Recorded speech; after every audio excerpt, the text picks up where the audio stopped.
Hello అండి, ముందుగా అందరికీ నాగో స్వయం సమాచారం ఛానల్ కి స్వాగతం.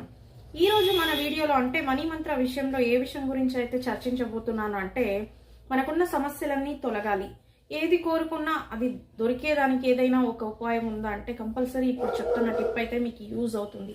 అది ధనం విషయంలో కావచ్చు, వస్తు విషయంలో కావచ్చు, మీ నగల విషయంలో కావచ్చు, మీ యొక్క కోరిక అంటే మీరు దృఢ సంకల్పం మంచిగా చేస్తూ ఉంటారు, ప్రార్థనలు చేస్తూ ఉంటారు, కానీ ఎక్కడో కొద్దిపాటి గ్యాప్ అనేది రావచ్చు, మీకే ఆ అవకాశం లేకుండా పోవచ్చు, అది మీరు పొందకపోవచ్చు. చాలా ఏళ్ల క్రితం నుండి మీరు ట్రై చేస్తూ ఉండొచ్చు, అది ఇల్లు గురించి కావచ్చు, వాహనం గురించి కావచ్చు, ఇత్యాది మీ ఏదైనా సరే. ఇప్పుడు చెప్పే ఈ మంత్రాన్ని అయితే మీరు 108 సార్లు రోజుకి పఠిస్తే గనక అప్ టు 43 డేస్ మీరు చేయాలన్నమాట. అంటే కంటిన్యూస్గా 43 రోజుల పాటు ప్రతిరోజు 108 సార్లు ఈ మంత్రాన్ని మీరు జపిస్తే గనక మీ ఒక విష్ ఏముందో మీరు మల్టిపుల్గా కూడా కావాలంటే చెప్పుకోవచ్చు. అంటే మీరు అన్ని విష్లని ఒక దాంట్లో రాసుకొని ఈ మంత్రాన్ని కావాలంటే రాయొచ్చు లేదా చెప్పుకోవచ్చు.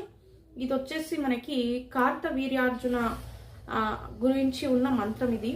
అంటే ఈయన తన యొక్క ఒక శాప విమోచనం వల్ల చేతులు లేకుండా పుట్టడం అయితే జరుగుతుంది. మహిష్మతిపుర అధిపతి అంటే రాజు ఇతను.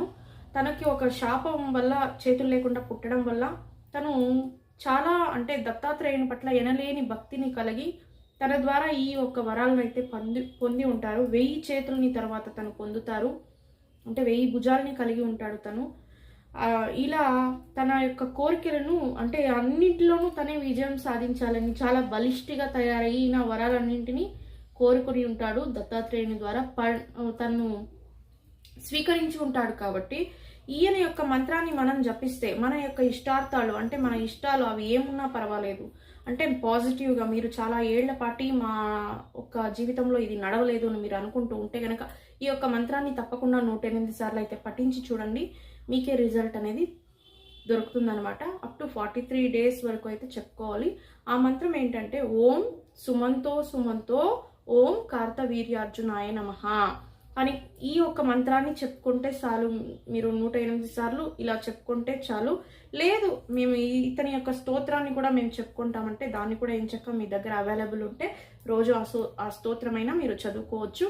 మంచిగా రిజల్ట్ అయితే ఉంటుంది. ఎందుకంటే తను ఏది కోరుకున్నా ఇవ్వడానికి ఈ మంత్ర రూపంలో చిన్న అవకాశాన్ని అయితే అందరికీ కల్పించారు. కాబట్టి దీన్ని సద్వినియోగం చేసుకోండి. ఈ మంత్రాన్ని పఠించడానికి ట్రై చేయండి. ఓం సుమంతో సుమంతో ఓం కార్తవీర్యార్జునాయ నమః అనే ఈ మంత్రాన్ని 108 సార్లు చెప్పుకోవాలి లేదా రాయాలి.